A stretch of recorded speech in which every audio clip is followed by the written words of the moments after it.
বছর পূর্তি উপলক্ষে বাংলা ইসলামী ছাত্র শিবির ঢাকা বিশ্ববিদ্যালয়ে একটা অসাধারণ একটি প্রদর্শনীর আয়োজন করেছে। 3 দিনব্যাপী যে আমাদের প্রদর্শনী আজকে দ্বিতীয় দিন চলছে। পুরো জুলাই বিপ্লব এবং বিগত 16 বছরে খুনি হাসিনার যে ফেসিবাদ এবং যে বিচার বহির্ভূত হত্যাকাণ্ড এবং বিচারিক হত্যাকাণ্ড সকল ঘটনাগুলো আমরা নিয়ে আসার চেষ্টা করেছি। এবং এই জুলাই বিপ্লবের কালচারালি আমরা জুলাই বিপ্লবকে যতভাবে ফুটিয়ে তোলা যায় সেটার জন্য আমাদের কালচারাল প্রোগ্রাম, সেমিনার, এরপর শহীদদের স্মৃতি বর্ণনা করা, এই ধরনের আয়োজন আমাদের অডিটোরিয়ামের ভিতরে আছে। আর এর বাইরে সবচেয়ে বড় যে কাজটা আমরা করেছি, জুলাইয়ের স্মরণে এবং জুলাইয়ের যে ঘটনাগুলিগুলো আছে সেই ঘটনাগুলোকে আমরা ইতিহাসে লিপিবদ্ধ করার জন্য আমরা জুলাই লিপি নামে আমাদের একটি স্মারক বের করেছি, স্মরণিকা, এবং ইতিহাসের একটা গুরুত্বপূর্ণ দলিল হতে যাচ্ছে এটি। আমরা আশা করব বাংলাদেশের সকল সামাজিক সংগঠন, ছাত্র সংগঠন এবং ঢাকা বিশ্ববিদ্যালয়ের শিক্ষার্থীরা, পাশাপাশি মুক্তিকামী ছাত্র জনতা, তারা ঢাকা বিশ্ববিদ্যালয় টিএসসিতে আসবে। জুলাইয়ের অসাধারণ প্রদর্শনী, পথে গণভবন এবং আমাদের পুরো জুলাইয়ের যে ঘটনায় যে রাস্তায় আমরা নেমেছিলাম সেই স্মৃতিগুলো তারা এখানে এসে দেখে যাবে এবং এর মাধ্যমে জুলাইয়ের শহীদদের আকাঙ্ক্ষার আলোকে ইনসাফ ভিত্তিক বাংলাদেশ বিনির্মাণের জন্য ঐক্যবদ্ধভাবে কাজ করে যাবে। বিগত 16 বছর নিয়ে একটি ইনসার্ট দিয়ে গতকালকে ওটা বলা হয়েছে, ওটা করে দিল বেশি লম্বা হলে 16 বছরের যেগুলো এগুলো একটু বলে। আচ্ছা, যে 24টা আমাকে 16 বছরের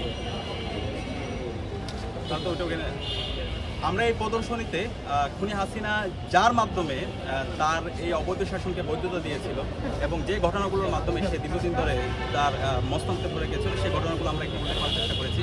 আপনারা জানেন খুনি হাসিনা 2009 সালে আমাদের দেশপ্রেমিক সেনাবাহিনীর যারা ছিল তাদেরকে হত্যা করে। তো আমরা পিলখানা হত্যাকাণ্ডের ঘটনাগুলো তুলে আনার চেষ্টা করেছি।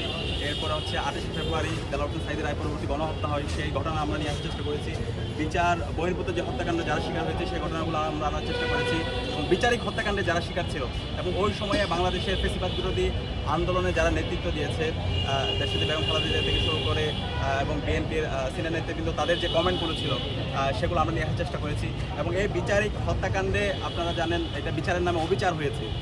এখানে যারা সাক্ষী ছিল তাদের থেকে যৌতুক সাক্ষী নেওয়া, পরবর্তী তাদেরকে গুম করা, পরিবারগুলোকে আইনাগরে নিয়ে যাওয়া, অসংখ্য ঘটনা আছে। সেই নজিরগুলো আমরা এখানে নিয়ে আসার চেষ্টা করেছি এবং এর বাইরে পুরো ফেসিবাদ বিরোধী যতগুলো আন্দোলন ছিল সেই আন্দোলনের একদম ক্রোনোলজি আকারে আমরা তুলে আনার চেষ্টা করেছি। আর জুলাই বিপ্লবের একদম শুরু থেকে 1 আগস্ট থেকে 36 জুলাই পর্যন্ত সকল ঘটনা এবং গুরুত্বপূর্ণ যে প্রদর্শনীগুলো আছে, চিত্রগুলো আছে, সেটা আমরা জাতির সামনে হাজির করার চেষ্টা করছি। আশা করছি যে কেউ যদি এখানে আসেন, টিএসসিতে আসেন, জুলাইয়ের যে অসাধারণ আয়োজন, সেই অসাধারণ আয়োজনটি দেখে সবাই অনেক বেশি মুগ্ধ হবে। পাশাপাশি তারা সেই জুলাই আবার ফিরে যাবে এবং গত 16 বছরের যে খুনি হাসিনার যে ফেসিবাদ কত নির্মম ছিল, কত বর্বরচিত ছিল, সেটা তারা আবার নতুনভাবে তাদের রিকল করতে পারবে এবং শহীদদের আকাঙ্ক্ষার আলোকে নতুন বাংলাদেশ বিনির্মাণ করার জন্য আবার নতুনভাবে শপথবদ্ধ হতে পারবে। তার আগে সব বিভাগের পরেরটার জন্য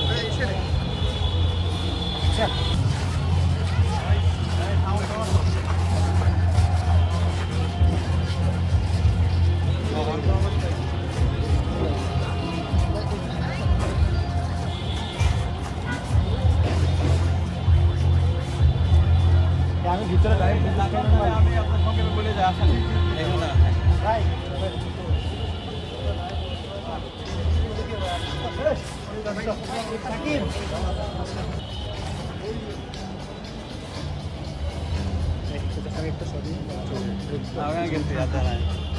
দাঁড়াও।